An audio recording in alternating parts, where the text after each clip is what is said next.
ሰላም አለይኩም ወራህመቱላሂ ወበረካቱ። እንዴት ቆያችሁ? ሰሞኑን እንደሚታወቀው ብዙ ላይቮች እየተካሄዱ ነው። ከትናንትና ወዲያ ዮኒ ቤት በተደረገው ላይቭ ላይ ሁለት ቅሬታዎች አሉኝ።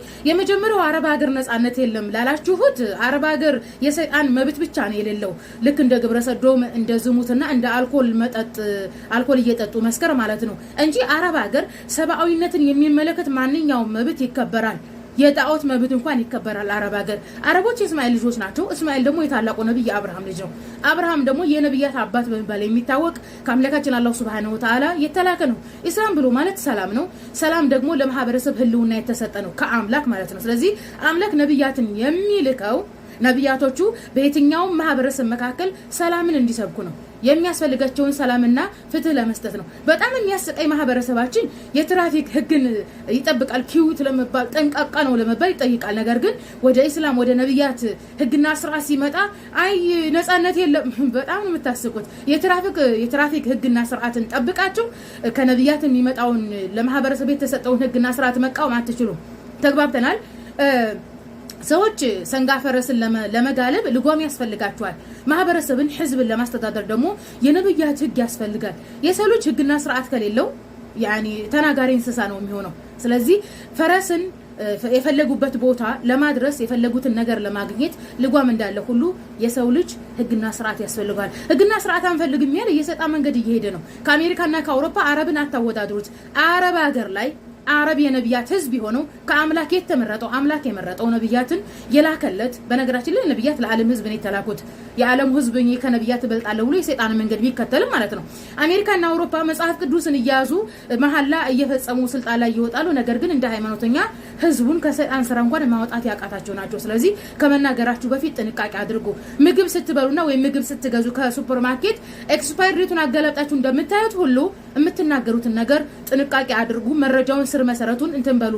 ለማንኛውም አንድ ፎቶ አምጥቼላችኋለሁ። ከ2 ዓመት በፊት ባህሬን ላይ አንድ ሙስሊም እህታችን የዝሆን ፊት ያለውን የሂንዶችን ጣዖት ሰብራ እንትን ቪዲዮ በሶሻል ሚዲያ ስለተላለፈ የባህሬን መንግስት እስር ቤት እንትን ብሏታል። ስለዚህ ክርስቲያን ወገኖቻችን በአረብ ሀገር ያላችሁ አማልክቶቻችን ተሰርበዋል፣ አማልክቶቻችን አንጓጧል ያሏቸውን ስነ ስርዓት ያለው እንትን ምስክር አዘጋጅታችሁ መክሰስ ትችላላችሁ። መብታችሁ መጠየቅ ትችላላችሁ። ተግባብተናል። ሌላኛው ሁለተኛው ቅር ያለኝ ነገር ምንድነው? ኮሜንት ላይ ለዮኒም ሆነ ሌሎችም ስለሙ ሸሃዳ ያዙ የምትሉ ሙስሊሞች ወንድሞቻችን ቆይ ግን እናንተ እንደው ትንሽ አታወሩም እንዴ? ኮሜንት የት ቦታና ምን አይነት መስጠት እንዳለባችሁ እንትን አትሉም? እስኪ ኩራተኛ ነፍስ ትኑራችሁ። በዛም በዚህም እየሄዳችሁ አንቺ ትሰልሚያለሽ አንተ ትሰልማለህ ሰለም እያላችሁ የምትኮምቱትን ኮሜንት አቁሙ። በቃ እጃችሁን ይበላችኋል። መጻፍ መኮመት እስኪ ኮሜንት ቀንሱ። የማይገባ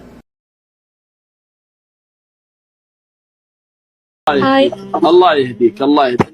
اطلع عن الشاشه شوي. روحي كذا شويه. بقول لك كلمتين لك لله، بقول لك كلمتين لله. روحي كذا. ايوه خليك كذا. ايوه لا تطلعي. ايوه خشي كذا شويه. انت تسمعين؟ انت مسلمه؟ ايوه.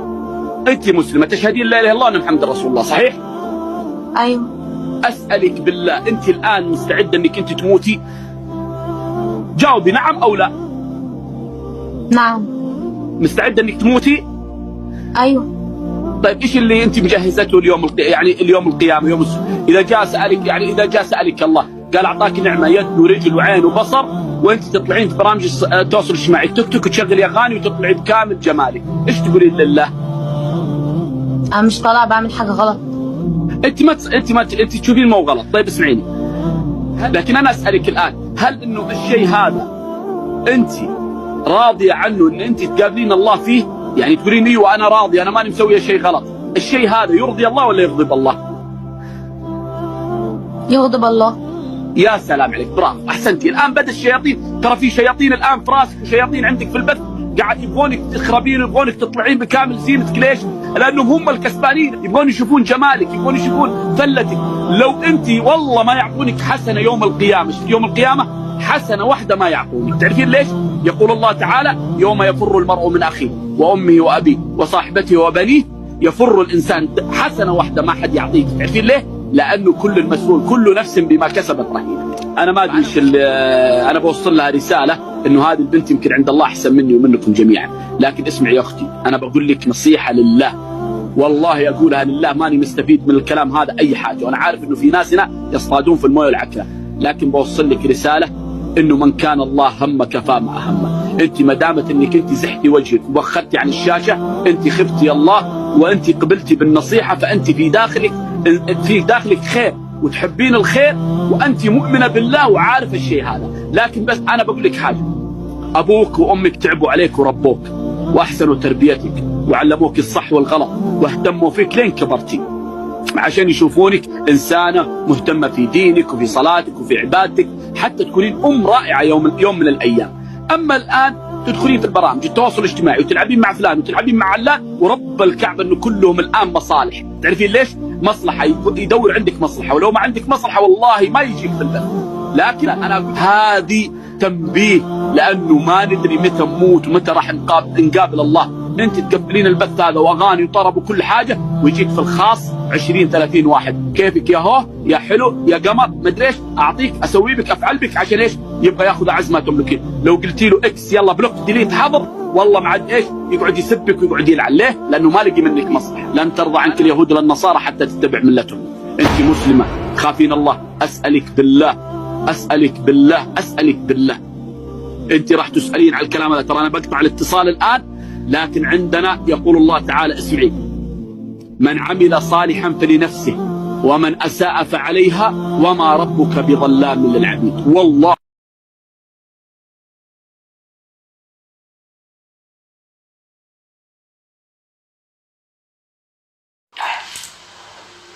እኛ እኮ ወንድማችን እኔ በምንም ብጣላው አህመድን ጀበል አልጨብጥም አለ ብለን ኮረንቲ ልንይዝ የነበረን ሰዎች ነን። አልጨብጥም እንዴት ይላል? እንዴት ቢንቀን ነው? እነሱ ደግሞ ሙስሊሞች አይ እስልምና ይላል ሸሪያችን ጥሩ ነገሩን ወስዳል ከመጨበጥ ነው የሚጀመረው ብለዋል። ሊያስኬድ ይችላል ነው ከመጨበጥ ነው የሚጀመረው፣ ወደ ሌላ ነገር ይሄዳል። ስለዚህ መቆጠብ አለብን በተቻለን መጠን አሉ። ይሄ ነገራቸው በጣም ደስ ሂጃብ አድርጋ የምትሄድን ስልክ ቁጥር የሚቀበል ካለ ሌላ ድንቀው።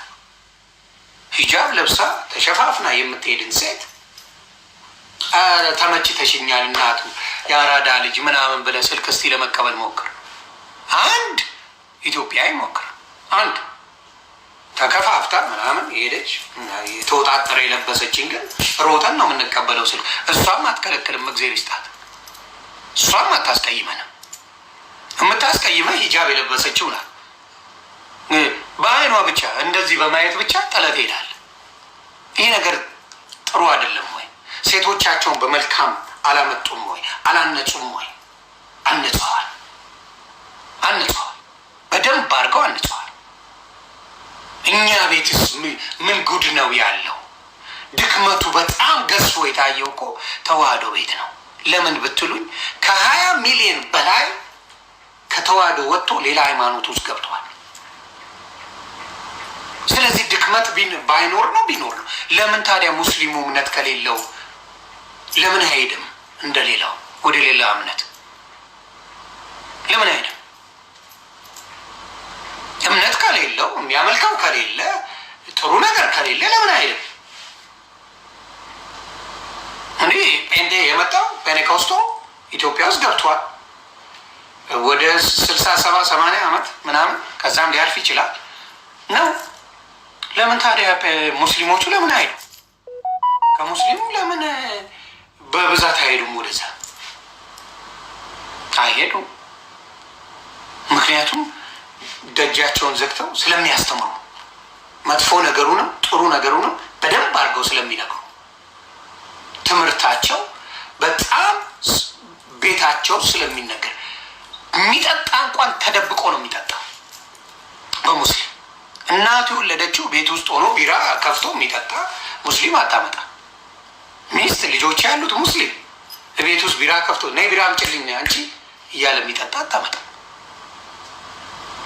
የተዋህዶ ወንድምና እህቶቼ ቤት በሙሉ እኛ ቤት አለ ይከፈታል።